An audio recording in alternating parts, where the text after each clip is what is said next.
Some secrets are written in blood, others in tears. But Grace Martinez just discovered one that could kill her. A single note, 3 desperate words, and her life would never be the same. Grace Martinez was only 20, a young nurse at St. Catherine's Hospital. For 6 months she had walked its silent corridors, learning that healing was more than medicine. It was patience, compassion, and courage. She carried the weight of her patients' fears like her own, though she rarely let it show. Tonight, though, the fear was hers alone. The fluorescent lights hummed overhead, the midnight air thick with the smell of antiseptic and loneliness. In her hand was a folded scrap of paper she had found slipped beneath her station. Her fingers trembled as she read it again, the words searing into her mind. Trust no one. My life hangs by a thread only you can hold. Find me when the clock strikes 12. James. Grace's pulse raced. Room 7. The patient who had arrived 3 weeks ago with chest pains. The man with sorrow in his eyes and strength in his silence. James Crawford. She looked down the long corridor, each step pulling her deeper into a mystery she did not yet understand. Moonlight spilled across James's face as she entered room 7. Even in a hospital gown, his presence seemed to cut through the darkness. He looked up, his voice barely a whisper. You found my message. Grace's breath caught. James, what is going on? Why would you write this? Because, he said, gesturing for her to come closer, there are truths that can only be spoken in whispers. She stepped to his bedside, heart pounding. Before I tell you anything, James said, his eyes searching hers, I need to know something. Do you feel it too? This connection between us. Grace hesitated, torn between duty and the truth beating inside her chest. James, I'm your nurse. I can't. Forget the rules, he interrupted softly. Do you think of me when you leave this place? Do you wait for each shift just to see me again? Her defenses crumbled. Yes, I think about you more than I should. His eyes softened, a flicker of peace in his pain. Then listen. They say my time is short, but your smile gives me the courage to face another dawn. Grace, I think I'm falling in love with you. Before she could respond, the heart monitor screamed. James gasped, clutching his chest. Grace rushed forward, checking his vitals. His pulse was erratic, his breathing shallow. Then she saw them, small red marks along his arm. Not 4 marks. Older. Scattered. James, what is this? His face twisted in pain. Grace, there's a safety deposit box. If something happens to me, you must find it. It holds the only proof of what's happening here. Footsteps echoed outside. James's eyes widened in fear. Hide. Now. Grace slipped behind the curtain as the door creaked open. A man in a white coat entered. His smile was cold, clinical. Time for your medication, he said. James tried to resist, but he was too weak. The man drew a syringe filled with a clear liquid. I know what you're doing, James whispered. The needle slid into his vein. His eyelids fluttered. Sleep peacefully, the man murmured. When the door closed, Grace rushed forward. James's breathing was wrong. The drug wasn't listed anywhere. And then it hit her. James wasn't dying. He was being killed. From the shadows of the hallway, unseen eyes watched her every move. The game had begun. Dawn broke, but Grace's world had turned to ice. James's breathing was shallow, his strength failing. You stayed, he whispered. I'm here, she said, clutching his hand. But James, that man wasn't a doctor. Someone is trying to kill you. His grip tightened. The danger is inside this hospital. No police. No doctors. You can't trust anyone. Then why? Why do they want you dead? Because I lied, James said bitterly.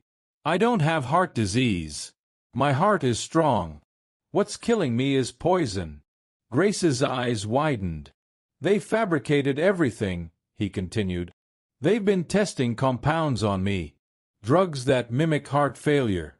And last night, They gave me the final dose. I won't survive another day. Tears stung Grace's eyes. No. We can still save you. James shook his head. It's too late. From beneath his pillow he pulled a silver key. This opens box 247 at First National Bank.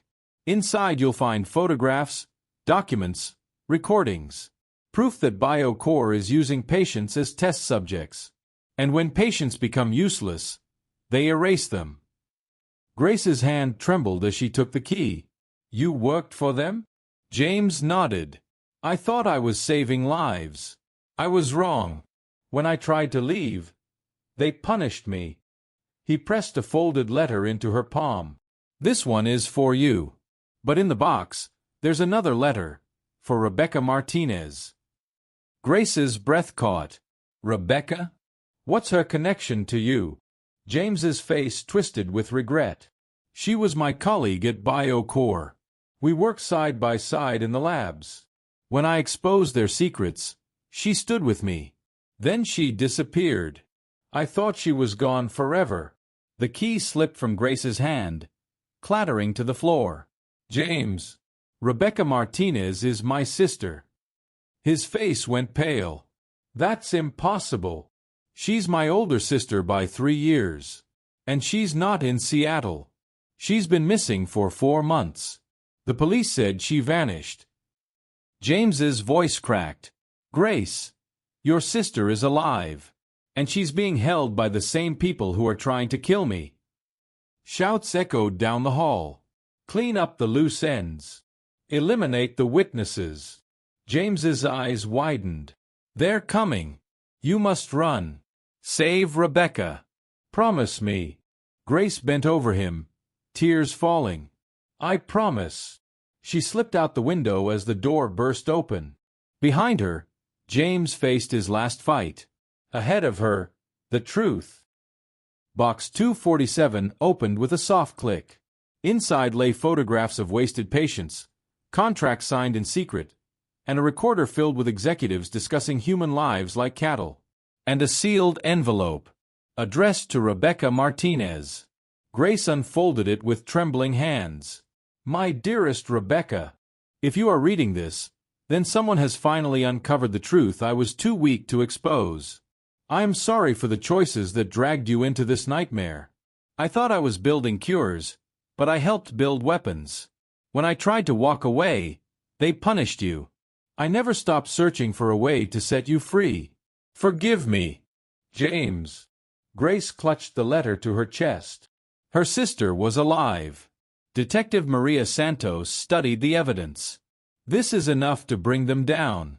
But we must move fast. By nightfall, they'll vanish. That evening, police stormed St. Catherine's Hospital.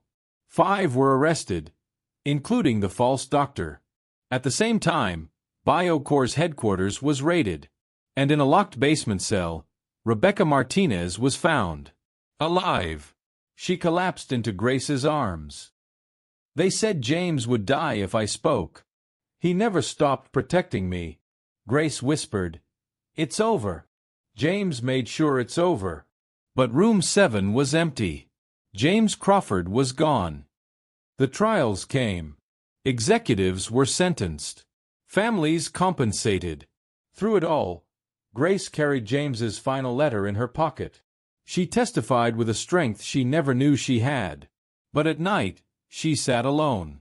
James had saved Rebecca. He had saved countless lives. He had saved her. But the price was everything. 6 months later, Grace visited Riverside Cemetery. The headstone was simple gray granite. James Crawford. He chose truth over safety, love over fear. Rebecca was healing. Survivors sent letters of gratitude. Detective Santos uncovered more files. More victims. More families who now found justice. Then came the letter from the nursing school. A new ethics program. They wanted Grace to lead it. They wanted to call it the Crawford Initiative. Grace pressed the appointment letter to his grave. Your story won't end here, James. It will live in every nurse who learns to guard, not just to heal. She whispered into the silence. A hero is not someone without fear. A hero is someone who chooses love over fear, truth over safety, others over self, even when it demands everything. Above her, the stars broke across the sky, and in her heart, Grace carried the truth James had taught her. Some stories don't end with death. Some love is too powerful for one lifetime. It becomes a memory. Memory becomes strength. And strength becomes protection for others. The story of Room 7 would live forever.